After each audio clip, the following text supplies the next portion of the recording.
Hello and welcome to BJG Reptiles. So today we're going to be cleaning out Gordan. So as you can see, I've already emptied the substrate, all the hides and the plants and the water bowl out of the enclosure. I'm going to quickly show you Gordan and then I'm going to just show you through my monthly routine of how we clean him out and how we redecorate his viv for a bit of enrichment. So this here is Gordan. It's getting pretty big. Not going to stay focused on this too long. So this isn't his enclosure, this is the enclosure that gets cleaned out every time. And all my snakes come in here temporarily while I clean out the enclosure, because the enclosure only takes like half an hour max. His only takes like 15 minutes. This video is going to be pretty short. So currently, this is what the enclosure looks like. So the first thing we're going to do is get some of the deep clean disinfectant and just spray everything down.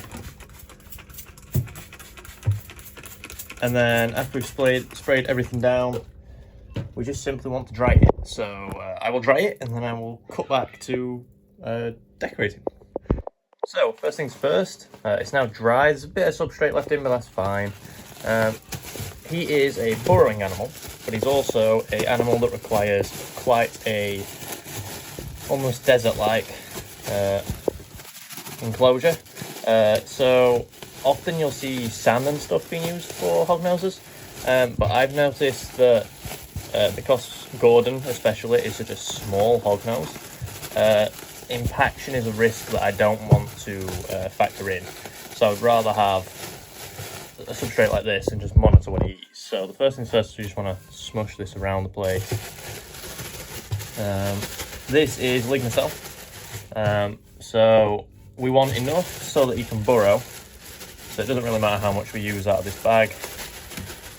Just pour the entire bag in here pretty much. He actually is the only snake I've got that exhibits burrowing in captivity, at least from my examples. So I have corn snakes, which I believe can burrow, but generally they don't, and none of mine do.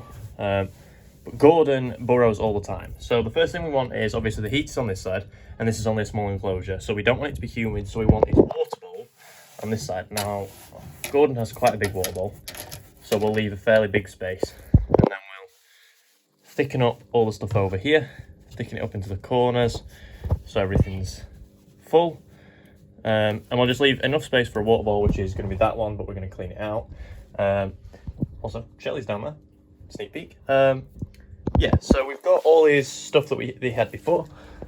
So a couple hides that he always has. So this one, which is his little Aztec hide, we'll actually pull out the probe there. We'll just make it so that it's an entry. We'll put that in this corner. And then we'll get his coconut. So his coconut was at the back last time, but I'm thinking instead of being in the back corner, maybe we put it like here this time. So like in the middle, so we can actually see into the coconut. So that's that so far. And then he's got his simple black box, which we will dig into and kind of like bury.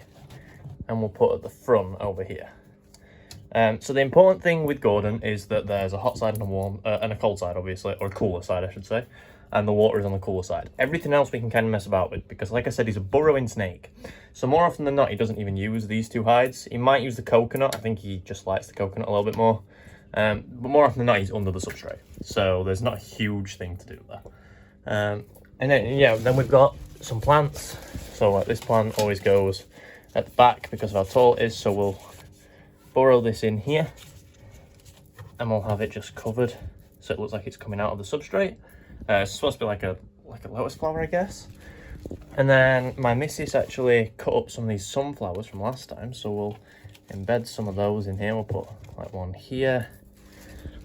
Got another sunflower, so we'll put like one back here. There's plenty of sunflowers, and then we can like open this side of the enclosure here. We can put like a sunflower here. I'm not sure. I think there's only one sunflower left. So we'll then put the other sunflower just there, and we'll just smush them in there. So Gordan also usually eats on this side. It's just something I've observed. He likes eating on the cooler side for some reason. Don't know why. We've got some like little plants, some flowers, a big vine. So we'll stick the vine in. So I'm thinking we thread the vine in through the back over there. and we just literally put the vine in here. Even if it goes over the water, it doesn't really matter. Oh, it's hard to do with one hand, I'll tell you that much. We could literally just have it like this. I mean, it's enough. It's decent, I guess. That doesn't look too bad. This vine does look a little bit shabby. Right, I'm going to cut the video and you'll see when I put the vine in. Right, so this is what it looks like. I've moved some of the flowers around, some flowers that is. I put some red flowers in, a little red flower there, and the vine is coming out from this side. Just enough space to put the water bowl on some of these leaves, or have the leaves drooping into the water. As I said, it will be that water bowl. But now all that's left is to get Gordan out, give him his monthly mite treatment. Now we're going to try something different. I have been told that some spot-on stuff, I might not use this stuff actually, can kill fleas. Now, I can't use the mite spray that I've got, which is here, because on the instructions it says, you can't say it, but you can't see it, but basically he's too small for the mite spray. So what we'll do is, just to be extra safe, so that's actually his lock, so I can go there. Just to be extra safe, we will open this. Yeah, as you can see, he's hooding up. So I'm going to get him out, do the mite treatment, and then I'll take a video of him going back in his enclosure. But we're just going to spray it on the end of my snake hook, which is this.